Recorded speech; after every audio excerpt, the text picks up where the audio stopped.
And after that, we have about, as I said, we have revamped the Brazil plant with our gasifier. This is the first, this one.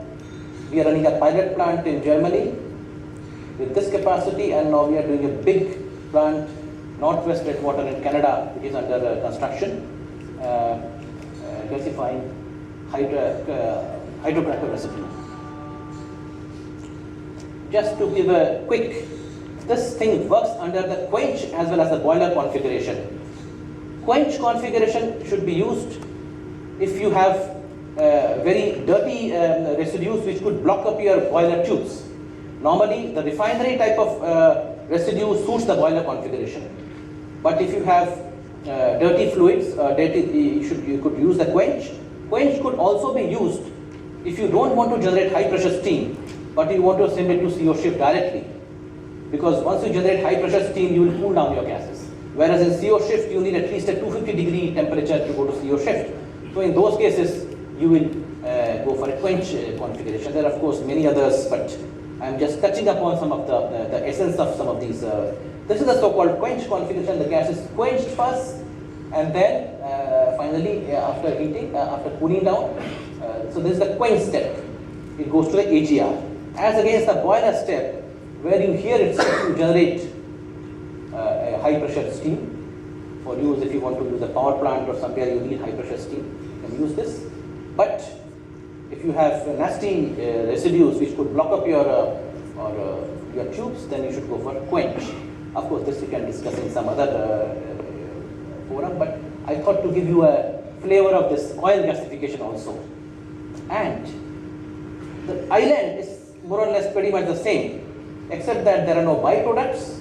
At the bottom, what you get is a carbon slurry, which is concentrated, filtered, and either you further process the filter into vanadium, generate vanadium concentrate, which there are people to take, or you give the carbon cake itself to there are TIFF off-takers who would buy that. And of course, the island is pretty much the same. There is not much to repeat. The same rectisol, because you still have those nickel carbonyls, BTX, which you cannot remove in your amine system, amine wash. So you need to have a rectisol. Mind you, the rectisol, the main absorber outlet is as low as 0.1 ppm sulfur.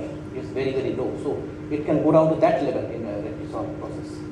So the island is pretty much the same. Okay, now I will touch upon a little bit on the steam methane reforming, since it could be of interest to refiners as well.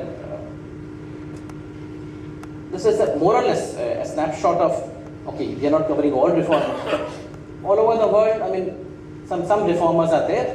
It gives you a view of the fact that we are present every part of the world where steam methane reforming is concerned. Just some numbers.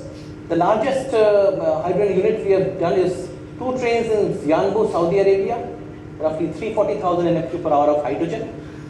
Largest single train is about 160,000 Nm per hour hydrogen.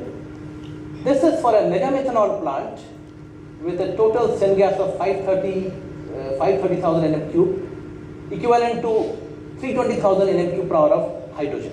This is based on a steam methane reforming combined with autothermal reforming, because steam methane reforming gives you the steam to and the stoichiometric ratio, and autothermal reforming gives you the actual conversion. The major part goes through autothermal reforming, about 25% goes to the steam methane reforming. But if you are handling heavy feed with a high carbon hydrogen ratio, then part of it should go to through a steam methane reforming to give you the required stoichiometric ratio for methanol synthesis. So this is what we call the low-heat combined reforming. We have 2 very huge CO plants. This is, if you convert to Nm³ per hour, is about 35,000 Nm³ per hour in a steam methane reformer train, the largest CO plant. And we have also a CO plant connected to a gasifier in China, which is 50,000 Nm³ per hour, the world's largest cold box. The largest steam reformer having about 720 tubes.